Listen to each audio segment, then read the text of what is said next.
Jika Allah udah menginginkan kemudorotan kepada siapapun, kepada hamba, siapa pengen ngalangin juga nggak akan bisa. Ya. Atau dibalik, Allah udah pengen ngasih manfaat, ngasih rezeki misal kepada orang-orang. Siapapun dengki, satu RT dengki ngalangin supaya rezeki itu nggak datang, dapat tetap orang. Antara mimpi dan kenyataan, esok pagi sinar lagi mengunci hari, lampaui mimpi tetap membara, cinta. Bismillahirrahmanirrahim. Assalamualaikum warahmatullahi wabarakatuh. Waalaikumsalam warahmatullahi wabarakatuh. Ini terdengar jelas suaranya sampai belakang? Alhamdulillah. Mari kita buka dulu ya. A'udzubillahi minasyaitonirrajim. Bismillahirrahmanirrahim. Rabbi shrah li sadri wa yassir li amri wahlul 'uqdatam min lisani yafqahu qawli. Rabbana zidna ilman warzuqna fahman birahmatika ya arhamar rahimin. Subhanaka la ilma lana illa ma 'allamtana innaka antal alimul hakim. Bismillahirrahmanirrahim. Assalamualaikum warahmatullahi wabarakatuh. Ulangi. Alhamdulillahirabbil alamin. Alhamdulillahilladzi khalaqal mauta wal hayata liyabluwakum ayyukum ahsanu amala wa huwal azizul ghafur. Huwallazi anzala sakinata fi qulubil mu'minin liyazdadu imana ma'a imanihim. Segala puji mari kita panjatkan kehadirat Allah Subhanahu wa taala. Meskipun tidak akan pernah sebanding syukur kita dibandingkan dengan nikmat darinya. Kita ditantang 2 kali di dalam Al-Qur'an, wa in ta'udu ni'matallahi la tuhsuha. Jika kalian ingin menghitung nikmat Allah, gak akan sanggup. 2 kali Ibu ditantangnya. Pertama di Quran surat 14 Ibrahim ayat 34. Yang kedua di surat ke-16 An-Nahl ayat ke-18. Mulai ngapalin ini ya, nomor surat sama nomor ayat biar kayak Ustadz Adi. Insyaallah. Ditantang 2 kali sehingga Masya Allah hidup kita yang setiap hari dapat nikmat dari Allah, alangkah kurang ahsannya kalau misalkan tidak kita jadikan setiap waktunya jadi jalan tambah dekat kepadanya. Maka semoga pertemuan kita ini mengundang keridhoannya, sehingga bismillah mudah-mudahan nanti pulang dari sini dalam keadaan sudah tidak membawa satu dosa pun lagi sama sekali. Amin ya rabbal alamin. Dan salawat berserta salam semoga selalu tercurah kepada junjungan kita baginda Rasulullah Muhammad sallallahu alaihi wasallam beserta para keluarganya, sahabatnya, dan mudah-mudahan Allah sanggupkan kita untuk bisa istiqomah mengikuti sunnah-sunnah beliau hingga akhir nafas kita. Amin ya rabbal alamin. Alhamdulillah ini bisa ke masjid ini lagi dan berterima kasih kepada Majelis Ta'lim Rinduku Baitullah.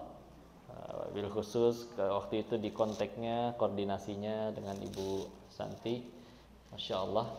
Semoga semua yang hadir dan juga para panitia, kami gak bisa balas apa-apa. Semoga Allah balas dengan kebaikan yang jauh lebih besar ya. Amin ya rabbal alamin. Ini berarti ada yang udah datang dari waktu hari Sabtu kemarin? Coba angkat tangan, cum. Masya Allah. Oh, cuma sedikit ya. Oh, bentrok ya. Insya Allah. Apa-apa, yang penting di mana-mana tetap mengingat Allah ya. Dan kenapa? Oh, dari pagi. Oh, paling pagi. Masya Allah. Berarti pahalanya paling banyak Ibu, insya Allah. Tapi insya Allah temanya beda sama yang terakhir hari Sabtu. Kalau yang hari ini adalah Ibunda pencetak generasi terbaik. Ya.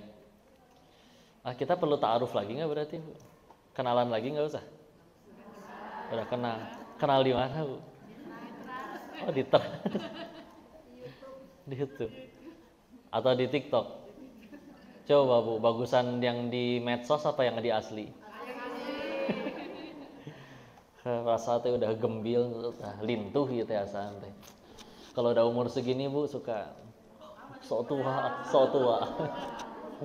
Umur berapa coba emang ayo? Berapa? Oh, 31, iya betul ya. Saya kelahiran 1991. Jadi sudah diampuni oleh Allah selama 31 tahun.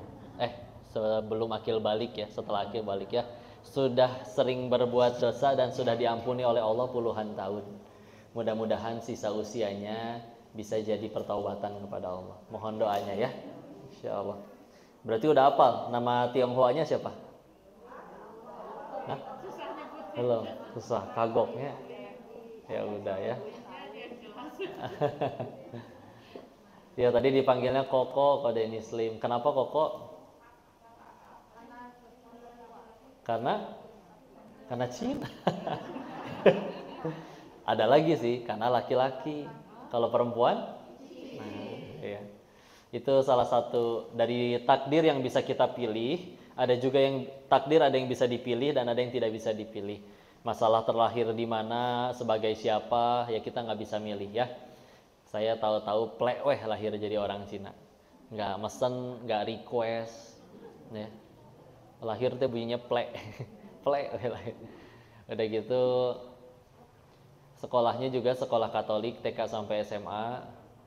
Walaupun kuliahnya di Bandung tuh, di Buah Batu, Telkom, ya, Telkom Buah Batu. Tapi waktu itu masih STT. Giliran lulus 2012, jadi universitas, ya.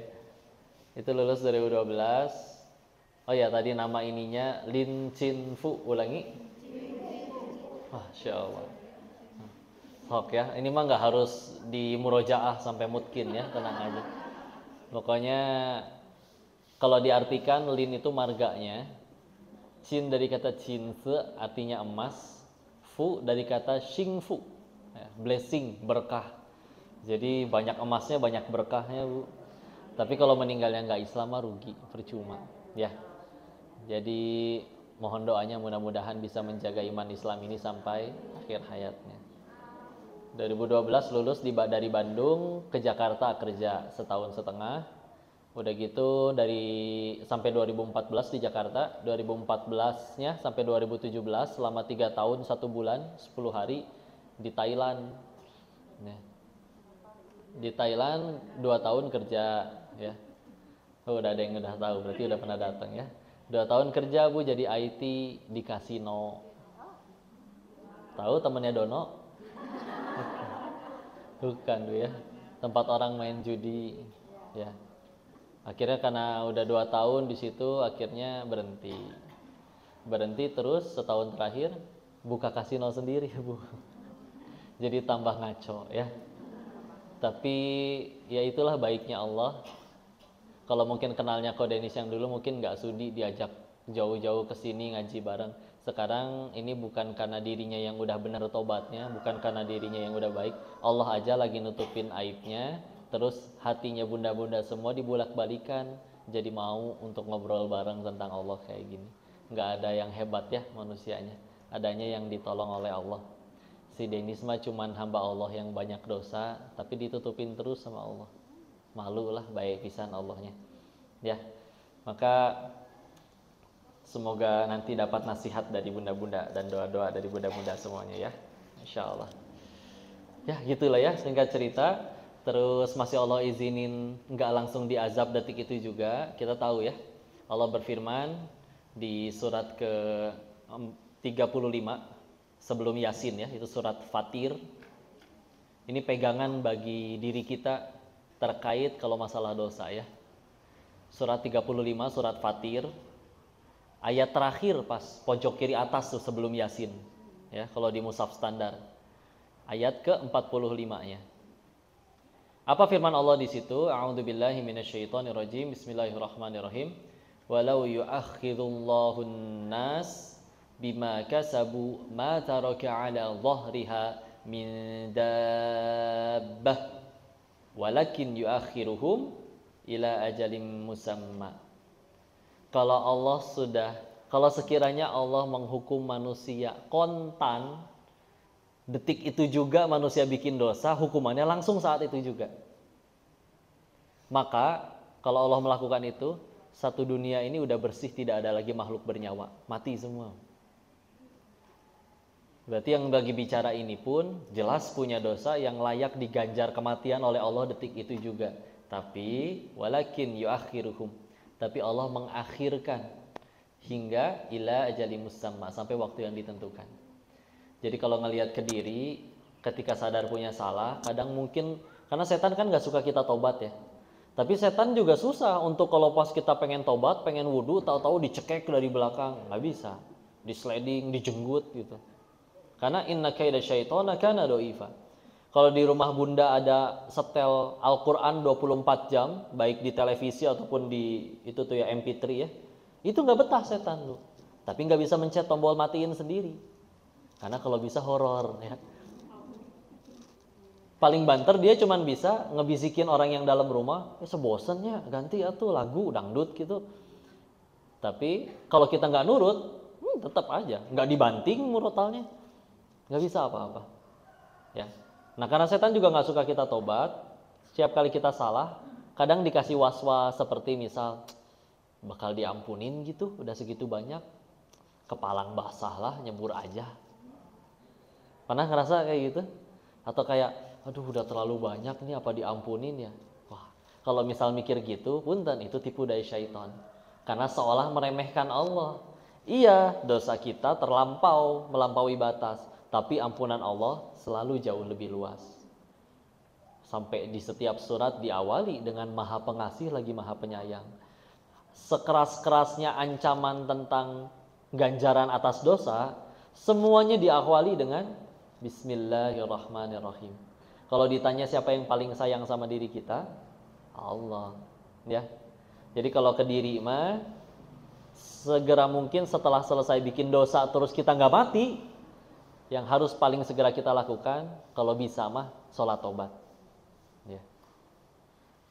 Kalau kita kelihatnya ke orang gimana? Kok saya ngelihat si itu tuh lagi maksiat misalkan dengan mata kepala saya sendiri. Maka tinggal tanya, orang yang kamu lihat bikin dosa mati nggak detik itu juga? Enggak sih, sekarang dia hirup keneh. Ya. Tambah lintuh malah misalkan ya. Maka sederhana, berarti kata yang punya langit dan bumi, Allah aja masih kasih kesempatan. Siapa kita main menghakimi? Nu kitu mah moal ka surga. Nu kitu mah pasti ka neraka. Atau siapa? Ya. Kalau yang punya langit dan bumi aja masih kasih kesempatan, siapa kita sesama hamba yang pernah diampuni sama Allah main hakim sendiri? Enggak ada hak. Ya. Jadi meskipun kita menyaksikan orang berbuat jahat, ingat, kita teh meninggal nggak ditanya kelakuan dia, tapi ditanya kelakuan masing-masing. Jadi lempeng wae berbuat baik terus, ya. Tema kita hari ini yang mulai nyambung ya, adalah ibunda pencetak generasi terbaik. Nah, ini saya pengen mengutip pendapatnya Imam Malik dulu ya. Imam Malik bin Anas, kenal Imam Malik? Hah? Dibilang kenal, ntar ditanya WA-nya nggak punya ya. Imam Malik bin Anas ya, Masya Allah, gurunya Imam Syafi'i rahimahullah. Beliau punya ungkapan yang kalau kita terjemahkan seperti ini ya. Siapapun, kapanpun, dimanapun, lengkap tuh ya. Siapapun, kapanpun, dimanapun, ya. Jika ingin mencetak generasi terbaik, sambil nulis ya, jadi pelan-pelan. Jika ingin mencetak generasi terbaik, tidak akan berhasil kecuali dengan satu cara. Ulangi ya, siapapun, kapanpun, dimanapun, jika ingin mencetak generasi terbaik, gak akan ada yang bisa berhasil. Siapapun, kapanpun, dimanapun, kecuali satu doang caranya, yaitu menggunakan cara sebaik-baik manusia mendidik sebaik-baik generasi. Bisa dipahami? Ulangi ya. Siapapun, kapanpun, dimanapun, pengen nyetak generasi yang baik nih, pengen punya anak baik, pengen punya lingkungan yang baik, pengen menciptakan kebaikan di peradaban ini, ya, maka pasti gagal kata Imam Malik, kecuali satu doang caranya, yaitu caranya sebaik-baik manusia mendidik sebaik-baik generasi. Siapa sebaik-baik manusia? Rasulullah Muhammad Sallallahu Alaihi Wasallam. Siapa sebaik-baik generasinya? Generasi yang mendampingi beliau, para sahabat, lalu setelahnya dan setelahnya lagi. Itulah yang disebut generasi salafus solih, orang-orang solih terdahulu. Ya. Jadi kalau pengen apapun ya, kerjaan, hidup, anak-anak, pasangan, semua enak, semua jadi baik. Ya Allah teh nurunin Al-Quran sama nabinya kan buat jadi contoh, sebaik-baik contoh itu teh.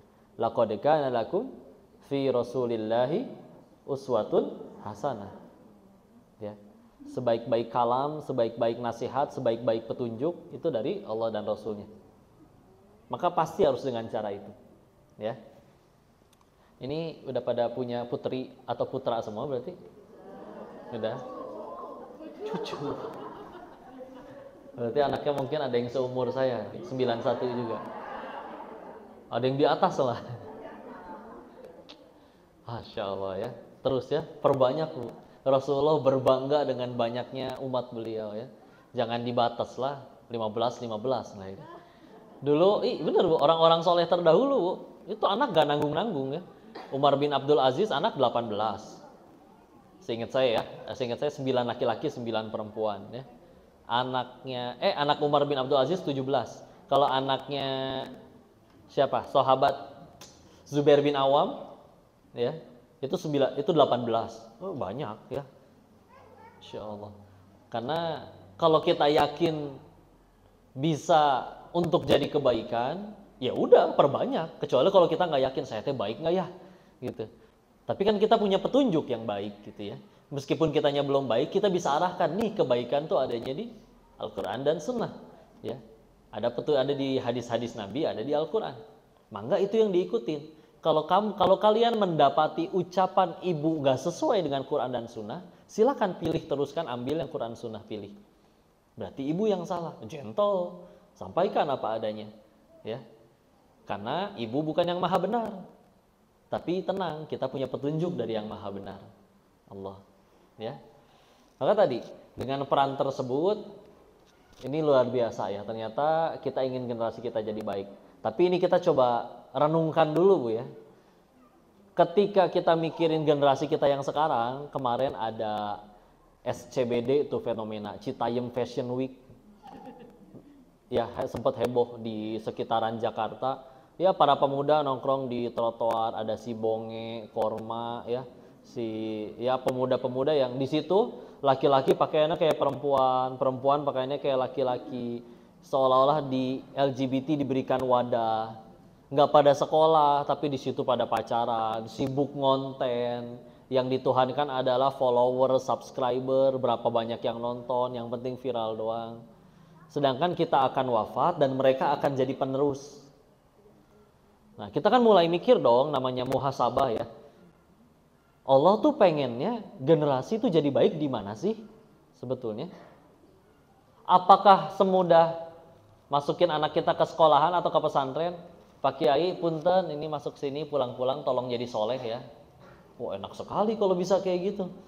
Kiainya megang 1000 anak, dia sendiri punya anak. Itu kayak belum tentu bakal jadi soleh. Ya. Maka gimana? Di belah mana Allah pingin menitipkan generasi itu seharusnya? Ya. Nah, ternyata ada di ayat yang insya Allah kita semua hafal. Ya. Quran surat ke-25. Surat apa? Ayo. Al-Furqan. Barakallah. Ada berapa ayat Al-Furqan? 77 ya. Tapi silakan lihat ayat ke-74-nya aja. Al-Furqan ayat 74. Ya. Apa firman Allah di situ? Apal dah ini mah doanya ya. Rabbana hablana min azwajina wa dzurriyyatina qurrata a'yun waj'alna lil muttaqina imama. Ini ayat kalau nggak salah orang taunya, umumnya orang taunya ini adalah ayat tentang biar punya pasangan dan anak-anak yang jadi penyejuk mata. Ya. Betul, ini ayat tentang keluarga. Nah, tapi justru ayat tentang keluarga ini Allah titipkan ujungnya lil muttaqina imama. Bukan cuman orang soleh, Bu. Bukan cuman orang yang jadi pemimpin, tapi bahkan muttaqina imama, imam para orang soleh. dan Allah menitipkan imamnya para orang solih di ayat tentang keluarga. Ya, ini emang majelis taklim khusus muslimah atau umum, Bu? Sebetulnya umum ya. Maka sebetulnya kalau bicaranya tentang generasi di mana harusnya ada keterlibatan ayah dengan ibu, diajak kudu nama ya. Kadang kalau bicarain materi ini kadang di sekolah-sekolah pas kajian orang tua, pas parenting ya. Tapi ya tetep we ibu-ibu yang paling banyak. Tapi saya berusaha husnuzon gitu ya. Apakah ini satu suami bawa 3 istri? Kok perbandingannya seperti itu? Tapi ternyata bukan. Lah sedangkan anak itu ya kan pendidikannya harus dari dua. Ada di satu sisi peran ayah menonjol nggak bisa digantikan ibu. Ada juga sebaliknya. Ya. Dan nanti kalau misalkan salah satu tidak ada, Islam punya ilmunya. Ya. Karena Ibunda Maryam mendidik Nabi Isa, emang ada ayahnya? Enggak. Ya. Masya Allah. Islam lengkap ilmunya. Tapi terlepas itu semua, ternyata Allah menginginkan pendidikan atau menghasilkan generasi itu justru di rumah masing-masing. Ya. Karena lebih masuk akal dong daripada satu kiai menyolehkan 1000 anak, lebih masuk akal sepasang orang tua menyolehkan yang dititipin. Ada yang dititipinnya 8, berarti kata Allah sanggupnya 8. Dititipinnya 1, berarti kata Allah sanggupnya 1. Nggak mungkin sesuai kadar kemampuan. Karena la yukallifullahu nafsan illa wusaha. Nggak mungkin melampaui batas kesanggupan manusia. Ya. Apalagi kalau kita bicara tentang percakapan orang tua dengan anak, Bu. Ini pengen dipadetin ilmunya atau bercandanya, Bu? Bareng ya. Nggak apa-apa. Dua-duanya ya. Nanti diselingi lah ya. Nah, biasa ibu-ibu pengen yang keketawaan dulu. Padahal ayatnya itu lagi. Nah, sedangkan ini parenting ini Masya Allah. Contoh ya, kita bicara tentang peran orang tua. Di dalam Al-Quran itu, percakapan orang tua dengan anak, itu terekam sebanyak 17 kali. Tersebar di berbagai macam ayat. Berbagai macam surat. Total ada 17 kali. Ya. Percakapan antara orang tua, dua nih ayah ibu dengan anaknya itu hanya 1 kali. Hanya 1 kali. Jadi misalkan ngumpul ngobrol bareng 2 orang tua dengan anak ngasih nasihat ke anak, percakapan itu 1 kali. Percakapan khusus antara ibu dengan anak itu cuma 2 kali. Ya.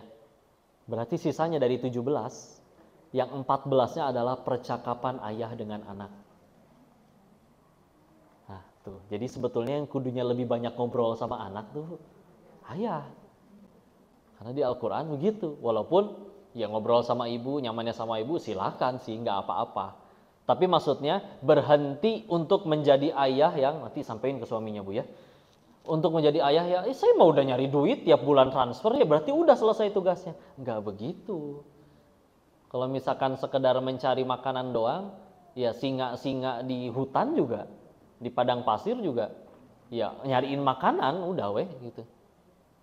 Tapi di dalam Islam lihat percakapan antara ayah dengan anak itu 14 kali dari total 17 percakapan. Ya. Jadi ibu mau nelpon bapak dulu suruh datang, saya tungguin sok mangga. Bu bentar ya sambil minum nih asa haus juga.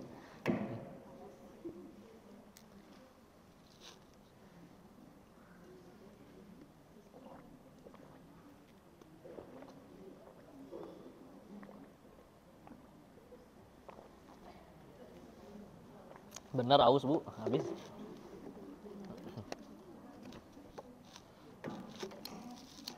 Baik, kita lanjut ya.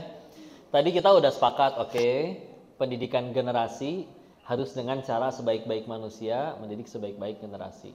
Lalu ternyata Allah titipinnya bukan di sekolah-sekolah, Bu, tapi di rumah. Sebagus-bagusnya di sekolah, di rumah ketemu orang tuanya, nggak ngasih contoh yang baik juga, maka tetap jadi masalah. Ya, maka ternyata itu ada di rumah. Nah, sekarang saya kasih kabar buruknya dulu, Bu. Ya, kabar buruknya dari hadis Nabi ini. Ini diriwayatkan di hadis riwayat Imam Muslim. Cukup panjang, maka saya sampaikan dalam bentuk narasi, dalam bentuk cerita aja ya. Bahwa ternyata bangsa syaitan, jin itu juga ngumpul, Bu, bermajelis. Ya. Dan ketika ngumpul itu mereka saling menyebutkan prestasi masing-masing. Ada yang nyebut, oh aku berhasil membuat orang mencuri. Kata pemimpin syaitonnya, bukan apa-apa. Mana yang lain? Yang lain ada yang jawab lagi. Ih, kasih bunda, ini dia masih ada. Atau pakai keran, selangnya dikesiniin. Oh ya, bercanda ya. Lalu datang lagi syaitan yang lain. Aku berhasil membuat sesama saudara saling membunuh. Masih belum, masih ada yang lebih bagus. Ya, sampai ada satu syaitan berkata, aku berhasil membuat sepasang suami istri bercerai. Kata pemimpin syaitannya, nikma syaiton anta. Sebaik-baiknya syaiton itu adalah kamu. Ya saya kamunya bukan ke ibu ya, ke setan gitu ya. Ini kan cerita ya. Bahwa lihat di golongan syaitan aja bahwa ngerusak rumah tangga itu bagi mereka itu prestasi. Kan kita tahu ya di dalam bangsa jin itu sampai ada jin yang khusus tugasnya ngeganggu rumah tangga doang. Namanya jin dasim. Ya. Wah ini fokus tugasnya ngerusakin rumah tangga ya. Dasim. Kenapa punya tetangga namanya Dasim, Bu? Hah? Ada. Ya mungkin orang tuanya dulu nggak tahu kalau itu nama golongan rasa jin ya. Masya Allah. Ya namanya jin Dasim, ya setan Dasim. Tugasnya bukan gangguin sholat, tugasnya bukan, pokoknya bikin suami istri itu cekcok. Dibikin istri atau suami udah rapih, dandan kayak gimana mungkin dibikin biasa aja. Tapi dibikin misalkan anak tetangga lewat, diliatin gitu ya. Nggak dilihat mubazir katanya. Astagfirullah ya. Maka itu tugasnya. Kenapa? Ketika mensyarah menjelaskan tentang hadis ini, oh memang ternyata rusaknya rumah tangga itu mudorotnya banyak luar biasa. Tergelincirnya akhirnya suami istri tersebut ke dosa-dosa lain, dosa zina, dosa lain, dan juga dosa dari anak-anaknya juga jadi, kan gak sedikit ya yang gara-gara perpisahan orang tuanya anaknya akhirnya seperti apa ya. Sebagian ada yang malah jadi soleh juga ada ya. Wallahu alam, itu mas skenario Allah. Tapi memang ya kan idealnya dididik barengan karena ada peran yang harus saling melengkapi di situ. Bahwa ternyata kabar buruknya bahwa ketika tadi kita udah mikir, oke, kita pengen ngedidik generasi. Generasi itu adanya dititipin, Allah pengennya di rumah masing-masing, di rumah tangga. Makanya tadi Robbana Hablana itu tadi. Tapi ternyata itu malah jadi misi paling besarnya syaitan. Ya. Terus apa kabar kalau misalkan kita ngedidik generasinya, berumah tangganya tanpa ilmu, tanpa iman, tanpa pegangan. Sehingga akhirnya punten anak teh mulai udah mulai aktif, mulai banyak omong, mulai bercanda, mulai aktif gitu ya. Maka gimana biar dia diem? Handphone, YouTube, Cocomelon. Tahu Cocomelon? Hah? Ada ya channel YouTube anak-anak itu. Bagus kalau nggak tahu. Tapi punten ya. Ya akhirnya anak kita jadi didikan YouTube. Ya apa yang mereka lihat gitu ya. Sedangkan kita mulai pelan-pelan masuk ya. Anak ukuran untuk usia 0 sampai 5 itu cara mereka belajar tuh nggak bisa dikasih tahu. Tapi meniru. Mereka lihat apa, mereka ada siapa ngomong apa, ngucap yang sama. Meskipun masih terbata-bata. Ada ponakan kami, dia pengen es krim di kulkas kan bagian atas freezer ya. Ya udah istri teh telungkup, maksudnya teh biar naik ke atas buka sendiri bisa nggak, biar diinjak naik dijadikan tangga. Tapi ya namanya anak kecil 0 sampai 5 tahun itu belajarnya dengan cara meniru. Aemnya kalau di orang Cina itu aem istrinya Ape ya, jadi ya sebetulnya mah bude ya, istrinya Pade. Istri saya telungkup, ini bayi umur 1 tahun lebih ikut telungkup. Padahal kan telungkup mah nggak diinjek biar naik, tapi namanya niru ya niru. Tapi punten ya kadang kita kebalik, giliran anak masih harus nirunya kepada orang tua, dan Allah takdirkan fitrahnya anak umur 0 sampai 5 tahun itu, kalau ada tamu misal, lebih suka nemplok ke tamu atau malu-malu dekat sama kita terus? Malu, karena emang secara fitrah Nyamannya sama orang yang disayang, sama ibunya, sama ayahnya. Agar si anak umur 0 sampai 5 tahun meniru kebaikan sebanyak-banyak dari orang tuanya. Karena kita nggak tahu orang lain layak ditiru atau enggak. Kalau kita bisa ngontrol untuk jadi layak yang ditiru atau tidak. Ya. Jadi 0 sampai 5 itu kepada orang tua terus aja nempel dia. Tapi sekarang mah kebalik. Karena sibuk kerja, anak umur 0 sampai 5 tahun udah ada namanya PAUD, pendidikan anak usia dini. Lepas mangga. Bukan berarti PAUD-nya tidak baik ya. Banyak ustazah, guru-guru soleh-soleha di sana. Tapi yang hilang adalah momen di mana umur 0 sampai 5 tahun yang seharusnya meniru, menyerap kebaikan sebanyak-banyaknya dari orang tuanya, malah disuruh keluar. Nanti giliran anak sudah masuk usia balik, di mana berarti sudah harus terjun ke masyarakat, malah disuruh di rumah terus. Gak boleh kemana-mana, awas kalau sampai begini. Walaupun tujuannya sih bagus biar gak pacaran atau gimana. Tapi memang itu anak kalau sudah akil balik, sudah momennya untuk terjun ke masyarakat. Lihatnya kapan? Lihatnya ketika anak itu kalau diajak udah mulai gak mau. Mulai punya acara sama teman-temannya. Coba sebelumnya, nggak diajak juga minta ikut kan anak kecil mah? Karena tadi Allah memang pengennya umur 0 sampai 5 tahun itu nemplok sama orang tuanya, serap meniru segala macam apapun yang baik dari orang tuanya. Ya. Apalagi bisa pakai hati, apalagi bisa kalau sama orang lain kan kadang iya dia ngucapin kebaikan, tapi kalau nggak pakai hati bisa mental lagi.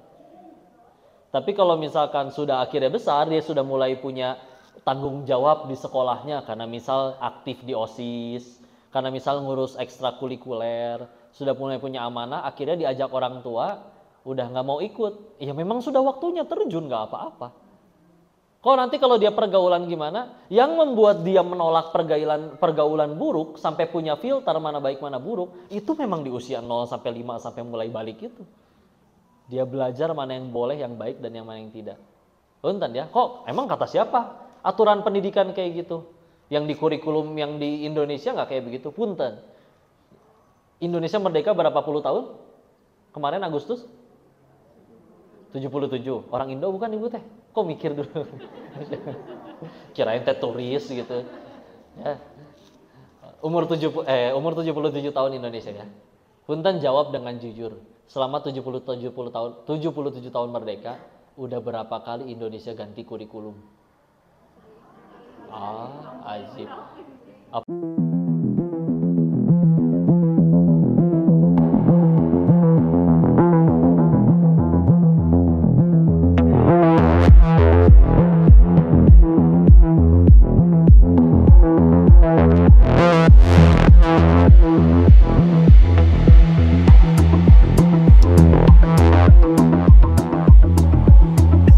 Apalagi kalau misalkan profesinya guru ya. Punten, Islam 14 abad nggak pernah ganti kurikulum. Ya. Bukan berarti pendidikan yang dari lain kita tolak semuanya, semua yang baik hanya dari Islam. Enggak. Nabi pun mengizinkan untuk mendapat kebaikan dari pihak luar. Apa contohnya kok? Waktu perang Ahzab, perang Khandaq, udah dikepung oleh musuh, jumlahnya ribuan, datang Salman Al-Farisi radhiyallahu anhu, orang Persia. Dulu kami di Persia, kalau dikepung kayak gini, kita ngegali parit, Khandaq, makanya disebut perang Khandaq. Itu kan cara orang kafir kalau di zaman itu ya, ditiru sama Nabi nggak apa-apa. Makanya kita pakai handphone, teknologi, asal dipakai buat kebaikan nggak apa-apa, meski yang bikin non Muslim nggak apa-apa, ya, nggak apa-apa seperti itu. Nah, tapi bukan berarti sekali lagi, karena kita kebalik bu, minum tuh kudu duduk, kata siapa? Hadis Nabi, sambil berdiri. Giliran ada penelitian dari Jepang, ternyata ketika kita minum sambil duduk, ternyata ginjal ini memiliki katup ya. Memiliki katup yang kalau duduk dia akan terbuka lah, pokoknya sehat lah intinya mah ya. Karena yang neliti profesor dari Jepang, percaya. Nabi udah dari 14 abad yang lalu ya. Maka Masya Allah. Boleh belajar, tapi jangan silau teuing. Kenapa? Islam terlalu luar biasa untuk tidak membuat kita silau. Contohnya terlalu banyak, kebaikannya terlalu besar. Ya, itu Masya Allah. Maka ketika tadi kita sudah sepakat bahwa ini Islam punya pendidikan yang selama 14 abad kurikulumnya nggak pernah ganti. Makanya tadi Imam Malik bin Anas ngomong kayak gitu, Bu. Ya. Dan pendidikan anak memang dijalankan dengan cara seperti itu. Salah satunya para ulama juga menyimpulkan karena lihat cara Allah mentarbiyah nabinya juga, ya. Al-Qur'an yang turun selama 23 tahun kan 13 tahun di Makkah, 10 tahun di Madinah, ya. Bukan di Bandung, Bu, ya, di Madinah, ya. 13 tahun di Mekah. Kalau kita lihat di Al-Qur'an kan ada suka tulisan ya, ini Makkiyah, ini Madaniyah. Kita kan tahu, oh yang ini berarti turun di Mekah, yang ini turun dari Madaniyah. Nah, nggak cukup jangan sampai situ doang. Kalau kita pengen telaah nih, gimana sih karakteristik surat yang turun di Mekah? Gimana karakteristik surat yang turun di Madinah? Ya. Nah, ternyata yang turun di Mekah itu banyak sekali yang isinya singkat-singkat, tapi syarat berisi tentang akidah. Ya. Keyakinan kepada Allah, hari akhir, surga neraka, kisah-kisah orang soleh terdahulu, ya. Itu banyak di surat-surat Makkiyah. Aturan fikih nyaris tidak ditemukan, sedikit sekali. Ya. Aturan fikih sholat gimana, zakat gimana, haji gimana, dan segala macam semua itu nanti 10 tahun terakhir di Madinah. Ya. Sehingga ini juga jadi kurikulum nih, Bu. Mulai dari yang pelan-pelan, dikit-dikit, dan mulai dari akidah dulu, dari pelan-pelan dulu, baru nanti ke aturan fikih.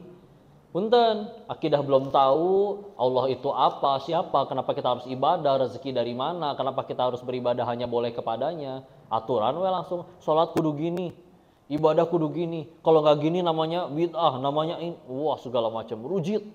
Ya. Akhirnya iya sholat, tapi ibarat robot, Bu. Kalau ada yang nombol pencet on, maksudnya lagi ada orang tuanya sholat. Lepas misalkan ngekos di luar, nggak ada yang mencet tombol. Udah weh, yang ditahu cuman masalah yang boleh mana, yang tidak boleh mana. Tapi kenapa saya kudu ngikutin itu? Nah, itunya kadang mereka nggak tahu. Skip, ya. Nah, Nabi ngedidik di 13 tahun di Mekah itu kuat semua tentang iman tuh nancep dulu senancep-nancepnya. Karena kalau itu udah nancep, aturan apapun turun, sami'na wa ata'na. Mangga ya Allah.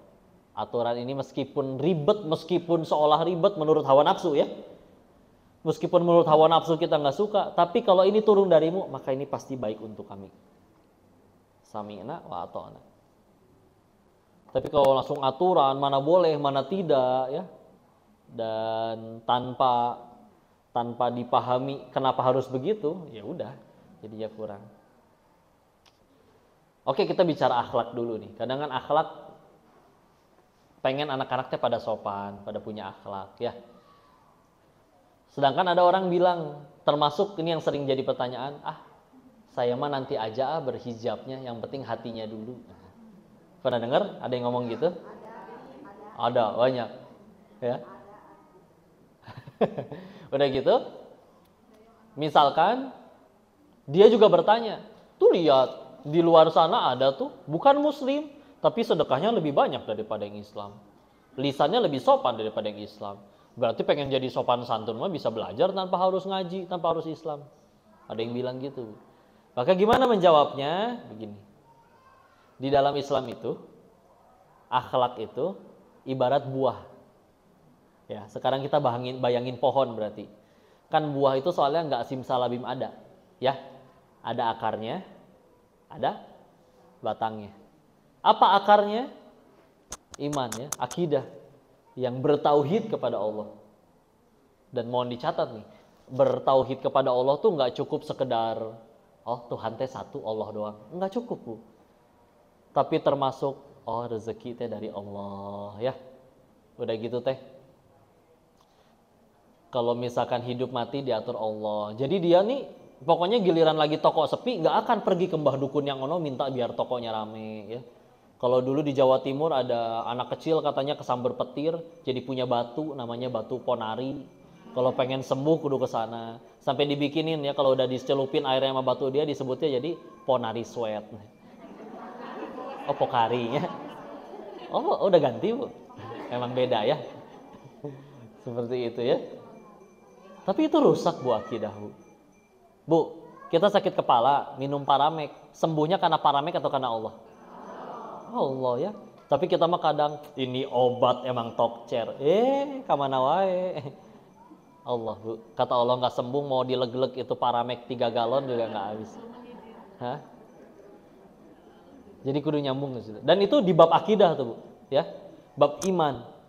Sembuh tuh bukan gara-gara obat, bukan gara-gara dokter. Rezeki teh bukan dari si bos. Udah, jadi nggak cukup.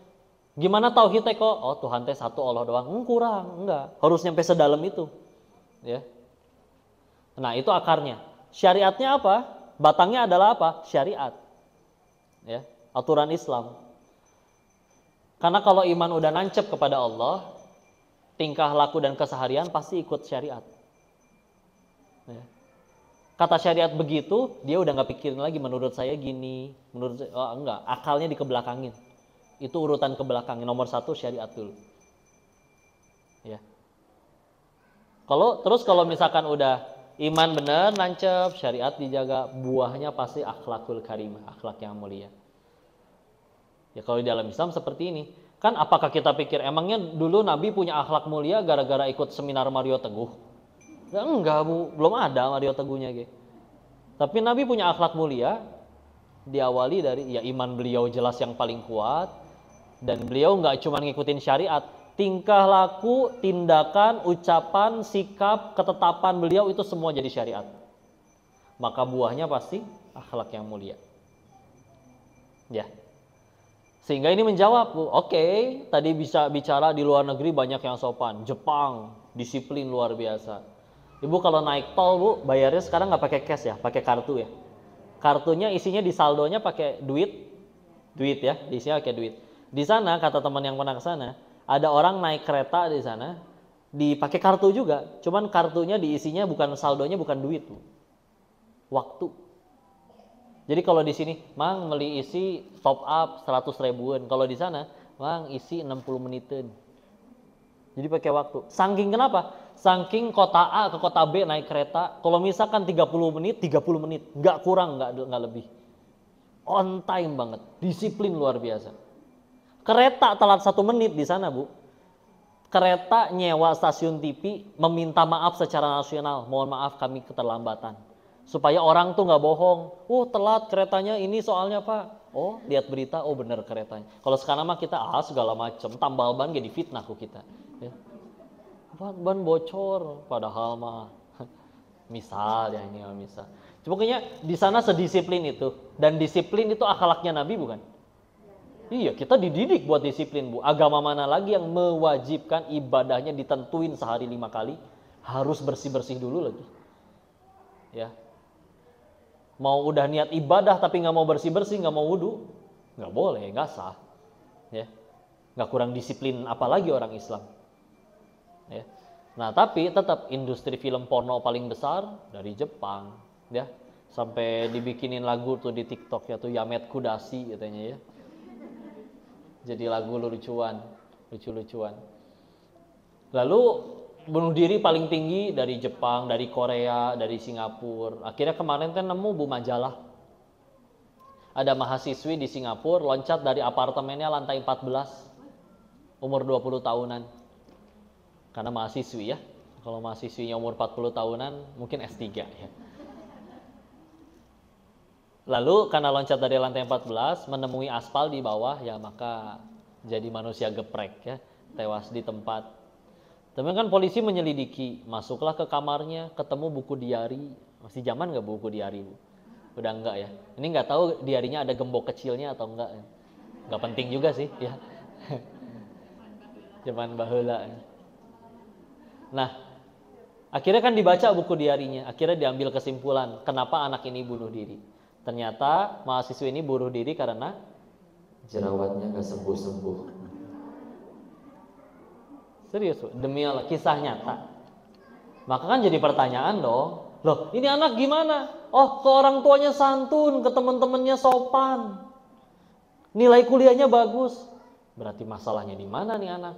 Masalahnya cuma satu, Tuhannya bukan Allah. Tuhannya adalah penilaian makhluk. Bu, lihat Bu, orang tuh diledekin orang, ada yang mau pengen bunuh diri Bu. Padahal dicaci maki satu dunia, nggak ngubah Bu, nggak ngepek apa-apa. Kita bilang, Denis, monyong kamu, emang mulut saya langsung mancung? Enggak. Ya. Malah justru yang ngomong monyong yang harus mancungin mulut. Coba gimana nyebut kata monyong tanpa majuin bibir? Susah Bu, nggak bisa. Apalah, mulut surga kita bukan di mulut dia, ya. Sehingga ini masalahnya Bu. Oke, dia sopan, dia santun, orang bilang dia berbudi, beradab, berakhlak. Tapi kalau akhlaknya tidak didapat dari akidah yang benar, syariat yang dijaga, gampang stres. Masalah dikit, dihina dikit, pengen mati. Coba lihat Nabi kita juga kan pada berakhlak ya. Tapi kan gak cuma dihina mereka Bu. Coba kalau Nabi pundungan. Ya. Wahai Rasulullah, kenapa hari ini gak berdakwah? Bunga kamari ge dielek wae ku batur, nyeri hate bau. Kurang wibawa ya kalau Nabi ngomong pakai Sunda. Ya. Ini mah biar ini we ketawa Ibu ya. Tapi gitu coba lihat Nabi kita, jangankan dicaci Bu, pengen dibunuh ge lempeng we gitu. Mangga. Beliau yakin bersatu seluruh jin dan manusia ingin mencelakai, Allah nggak kasih izin, sehelai rambut pun nggak akan jatuh. Ingat ayat pegangannya di Quran surat ke-10, surat apa? Nggak, Yusuf 12. Yunus, bagus ya. Nah, Yunus ada berapa ayat? Iya, lihat lagi. Yunus 109 ya. Nah, ini ada ayat ke-107-nya di kanan atas. Ya, surat Yunus ayat 107, 107. Allah berfirman, "Wa iyamsaskallahu bidurrin fala kashifa lahu illahu wa iyuridka bi khairin fala radda li fadlihi yusibu bihi man yasha'u min ibadihi wa huwal ghafurur rahim." Yang kalau diartikan, jika Allah udah menginginkan kemudorotan kepada siapapun, kepada hamba, siapa pengen ngalangin juga nggak akan bisa. Ya. Atau dibalik, Allah udah pengen ngasih manfaat, ngasih rezeki misal kepada orang-orang. Siapapun dengki, satu RT dengki, ngalangin supaya rezeki itu nggak datang, dapat tetap orang. Jadi lempeng lah hidup teh. Ya. Nah itu kita bicara akhlak tuh. Ya. Bahwa ternyata di dalam Islam itu, ya nggak cukup ya, dari sana kamu ikut latihan kepemimpinan, sana kamu ikut seminar-seminar.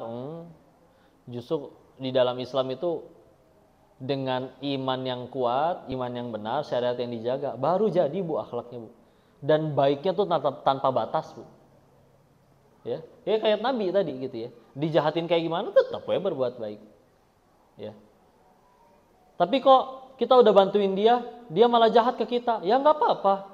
Kan kita bantuin dia bukan supaya dia suka sama kita, tapi agar Allah suka. Udah gitu aja. Mau dia benci kek, mau dia mencak-mencak, ngaci maki, Allah suka, selamat. Ya. Satu dunia menyayangi, Allah benci, silakan. Tapi kan tetap aja dia jahat kok. Ya dia yang rugi atuh kalau dia nggak tobat. Kita mah gara-gara dijahatin dia, habis dosa kita berguguran. Sedangkan sadar ke surga kayak butuh digugurin dosa. Tenang. Makanya ulama terdahulu mah difitnah orang teh beliin bolu Bu buat yang fitnah. Mau nyobain Bu, praktek kira Bu.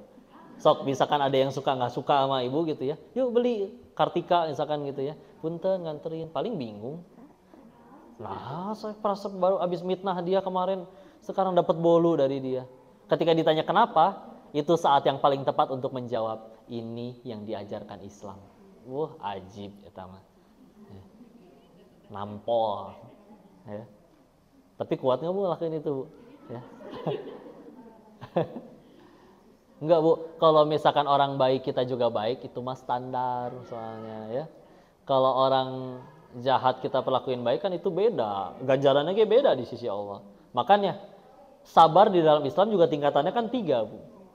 Ketika ada yang berkata, saya mah sabar, dipecat, difitnah, ya wajar sabar karena nggak punya pilihan lain, nggak bisa ngelawan. Jadi sabar gara-gara kepaksa itu teh ya bagus sih, tapi itu tingkatan sabar paling bawah Bu.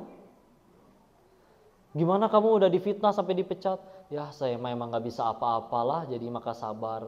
Nah itu teh, iya tetap ada nilainya di sisi Allah, tapi itu sabar yang paling rendah, yang paling biasa. Ada yang di atasnya lagi Bu, yaitu sabar dalam ketaatan. Nah ini beda. Contoh, nanti taraweh Ramadan, pilih yang imamnya bacaannya cepat selesai atau yang lama. Jujur, ya. Alhamdulillah tidak ada yang tiba-tiba soleha ya. Ya alus keneh sih taraweh nu penting banyak. Batan ente, tapi ya sabar untuk ketaatan, ya itu beda Bu. Makanya ketika kita bicara tentang kayak sholat sunnah, jangan dianggap kalau nggak sholat sunnah berarti nanti nggak dosa ini, nggak apa-apa. Betul, seumur hidup nggak pernah tahajud tuh nggak dosa Bu. Tapi kan kalau kita bicaranya, rugi dong. Kita punya waktu luang yang sama, dia pakai sholat duha, kita enggak. Dia dapat nikmat dari Allah banyak, kita enggak. Rugi nggak? Ibarat ini ada pengajian, misalkan panitia bagi-bagi makanan. Ada satu yang nggak mau, pulang mati kelaparan. Salah siapa? Iya, masa bisa nyalahin panitianya, ya kan? Ya ketika ada kebaikan, ditawarkan oleh Allah, ini sunnah sholat duha, iya nggak wajib, tapi kebaikannya ini. Ini tahajud, iya nggak wajib, tapi kebaikannya ini. Terus kita nggak mau, ntar di hari akhir mencok-mencok sendiri. Kenapa sih pahala aku cuman segini? Ya masa ngambek, ya kan? Ibarat ya tadi dibagi-bagikan. Nah itu sabar yang kedua, sabar dalam ketaatan. Enggak, ya Allah. Coba akhirnya qiyamul lail mabit ya. Imamnya terbiasa baca 1 juz 2 juz, kita mau udah oleng ya Allah. Sujud nih, ternyata lenyap, bangun-bangun udah tasyahud akhir. Udah. Assalamualaikum. Bingung asal saya sujud baru 1 kali kok udah. Ternyata yang lain udah duduk, udah sujud lagi, dia udah duduk lagi, dia masih sujud. Ketiduran ya. Insya Allah. Ketidurannya lagi sholat lah Bu ya. Alhamdulillah kene tadi. Tapi udah pelan-pelan naik ya insya Allah. Itu sabar yang kedua ya, dalam melakukan ketaatan. Ada lagi sabar yang lebih tinggi, yaitu sabar dalam menolak maksiat meskipun dia sanggup melakukannya. Ya. Ulangi, sabar dalam menolak maksiat meskipun ia sanggup melakukannya. Makanya Bu, amalannya Nabi Yusuf, wah itu luar biasa tingginya Bu. Kisah tentang, pernah dengar hadis riwayat Imam Muslim yang al-kamaqala Rasulullah SAW bersabda yang menceritakan bahwa ada nanti hari di mana semua manusia tidak mendapat naungan. Di hari itu yang bisa memberi naungan hanya Allah dan hanya kepada 7 golongan. Ya, 7 golongan yang mendapat naungan dari Allah. Ya, kan yang pertama adalah imamun adil, imam yang adil. Ini saya mau ditulis Bu. Semuanya? Ya udah tuh ya, saya pelan-pelan berarti. Yang ke satu, 7 golongan yang diberikan naungan oleh Allah. Di mana di hari tersebut tidak ada lagi yang bisa menaungi melainkan hanya Allah ya. Yang pertama pemimpin yang adil. Imam nih Masya Allah ya. Bukan Imam S. Arifin tapi. Siapa Imam S. Arifin tuh? Arapal sih. Yang muda-muda mah beda zaman, nggak tahu meren ya. Yang ke satu imam yang adil, kedua pemuda yang menghabiskan masa mudanya untuk ketaatan. Jadi beda Bu, orang yang sama-sama sering ke masjid, tapi satu kakek-kakek, satu anak muda SMP keneh misal, tapi sudah akil balik. Oh nilainya beda itu di sisi Allah. Yang kakek-kakek mah udah sadar, saya teh udah hidup setua ini dosa wae, tobat, dah punya duit pengen senang-senang nggak bisa.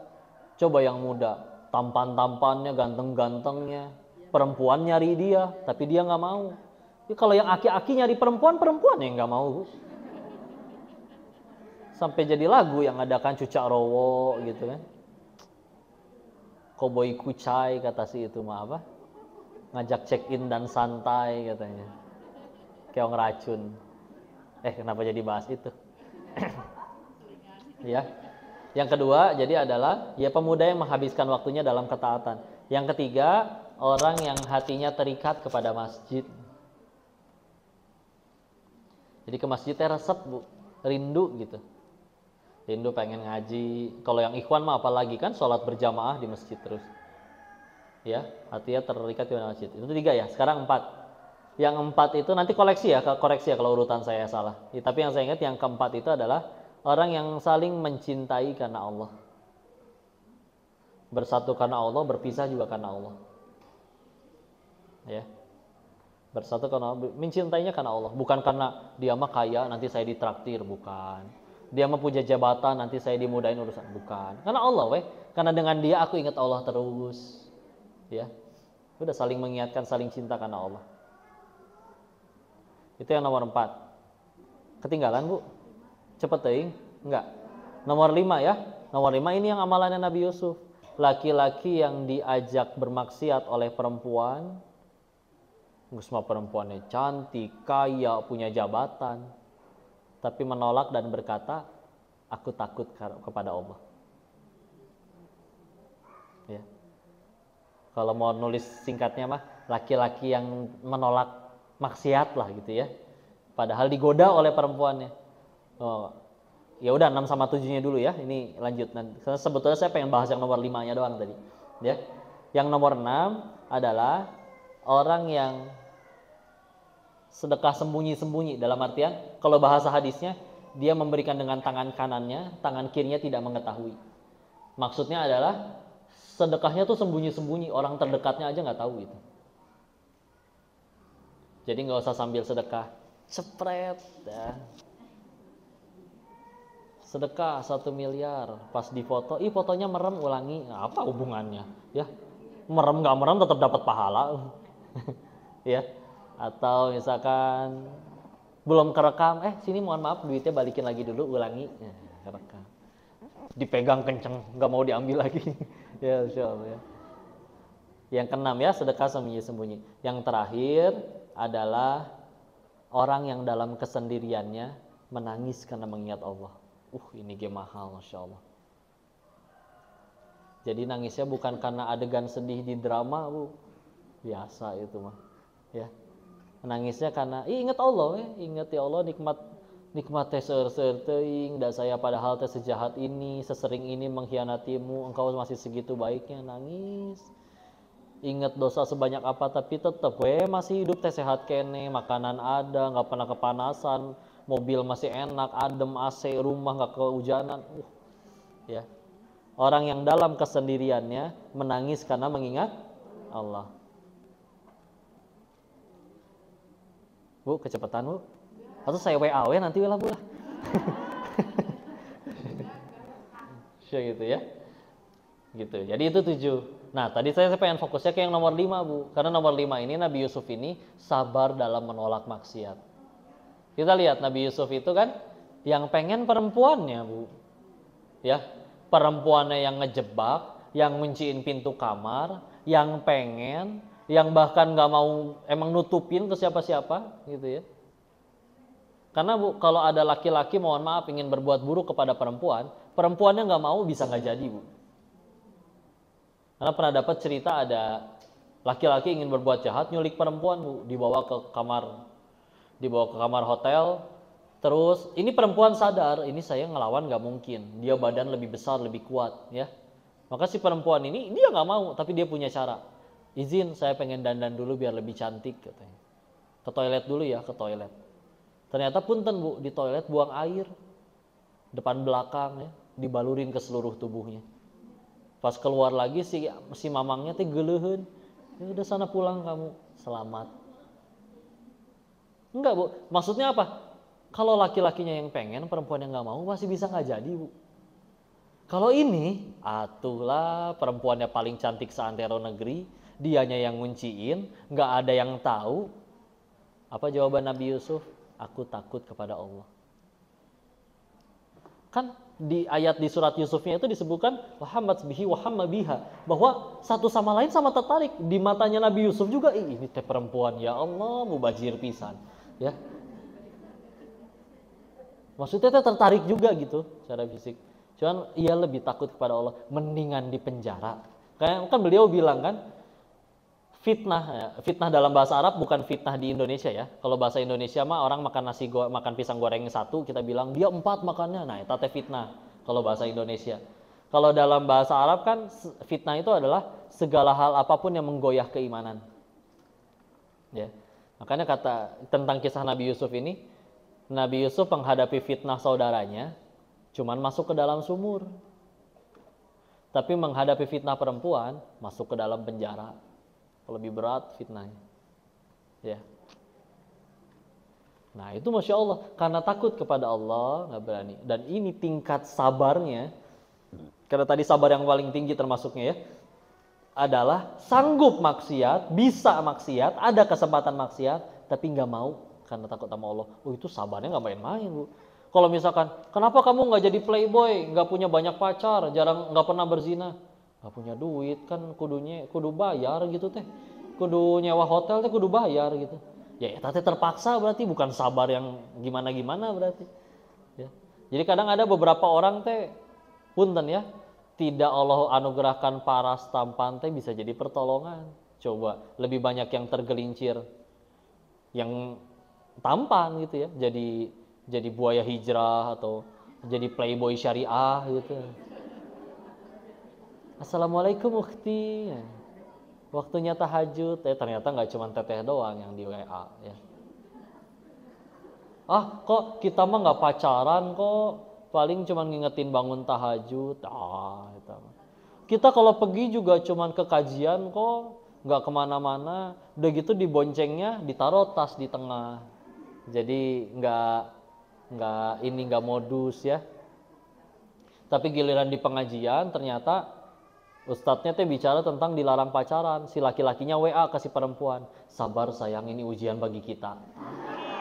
No gitu tuh ngaliat. Modus ya, jangan ya. Pesan untuk para wanita ini Insya Allah ya. Wahai wanita, di dalam Islam itu wanita tuh mulia luar biasa. Kenapa Bu? Sok sedih lah. Ya, di dalam Islam tuh wanita mulia luar biasa. Ya. Sampai ada surat An-Nisa kan wanita, tidak ada surat Ar-Rijal laki-laki. Ya. Kalau orang bilang nggak boleh sembarangan orang salaman sama Ratu Inggris. Ya, Ratu Inggris doangan. Di Islam, wanita manapun lebih mulia daripada sekedar Ratu Inggris. Sehingga jika ada laki-laki yang hendak menyentuhnya, syaratnya satu. Buat perjanjian dengan sang pencipta wanita. Mitsaqon ghalidha. Ya.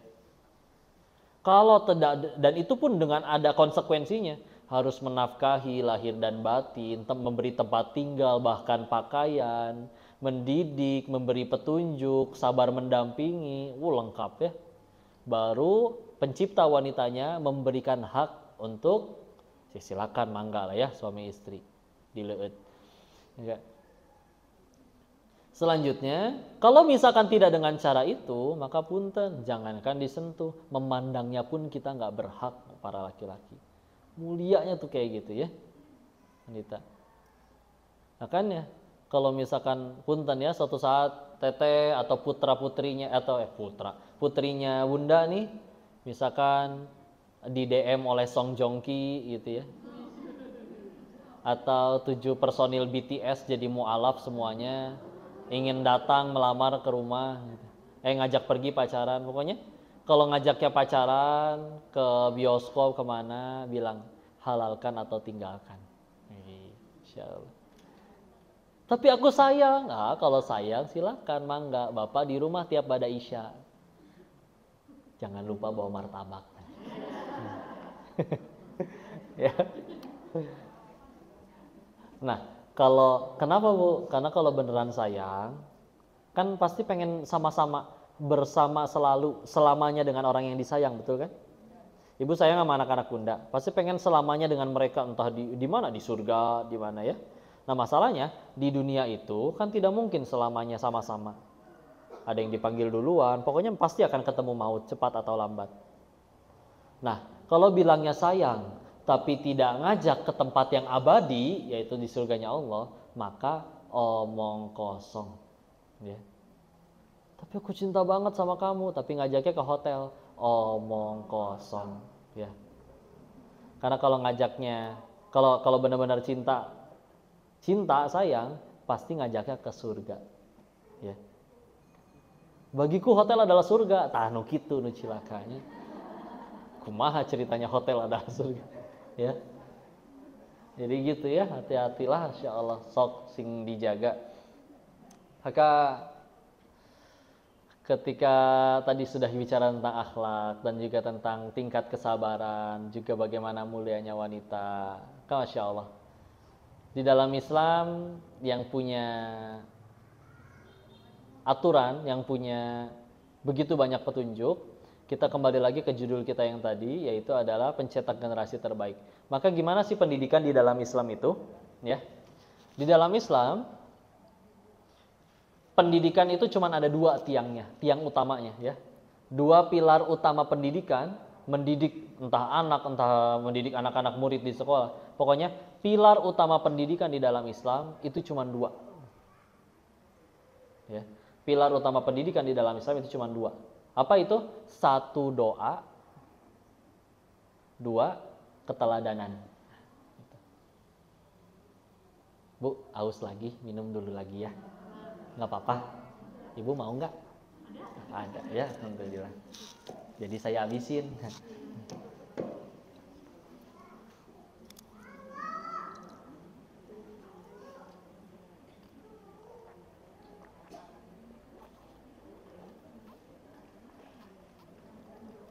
Kok biar nggak haus terus, gimana kalau belahan jiwanya di sini aja tuh? Oh gitu. Kalau emang ada. Boleh. Udah beres emang. Boleh kok? Emang enggak kalau ini. Emang udah beres. Tadi soalnya lagi ada ini. Sudah. Oh ya, sok angkat.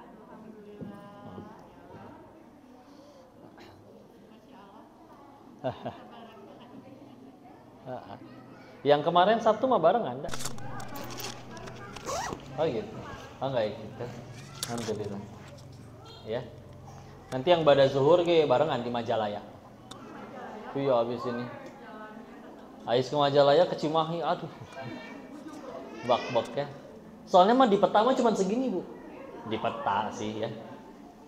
Aslinya jauh. Tebih. Ya. Sambil lanjut dulu ya. Sambil nunggu insyaallah keluar. Sampai mana tadi teh? Oh ya. Ini biar selesai dulu.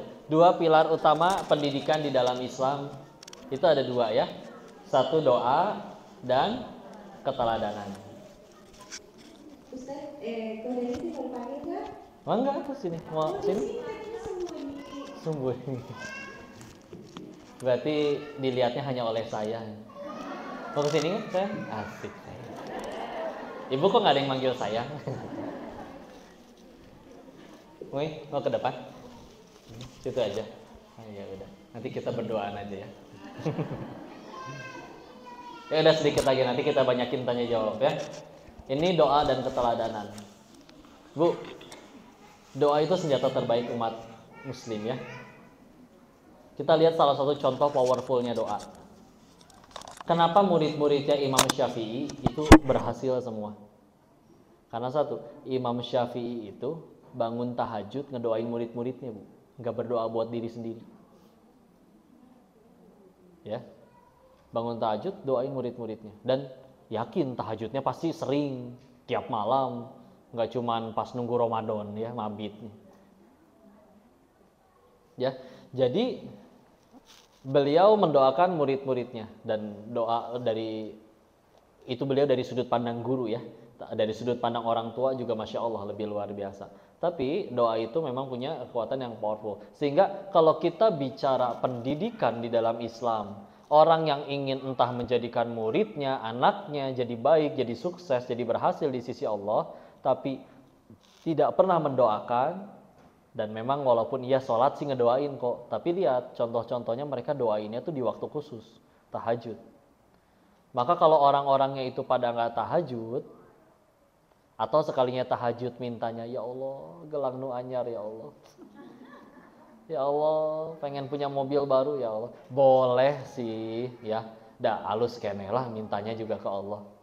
Tapi masalahnya lihat, kita kan tadi sedang berbicara pengen punya pahala jariah ya, anak-anak soleh soleha.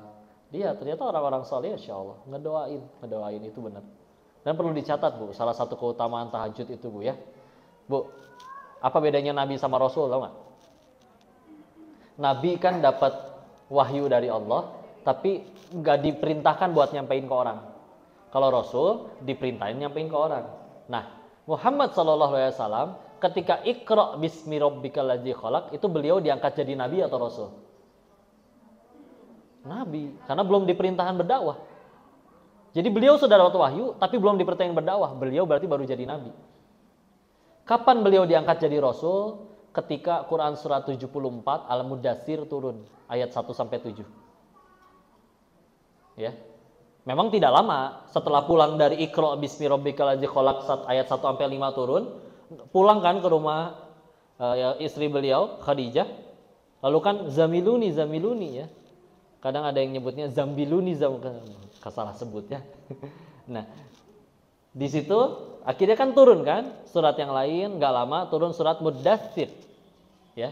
Al-Mudaththir ayat 1-7.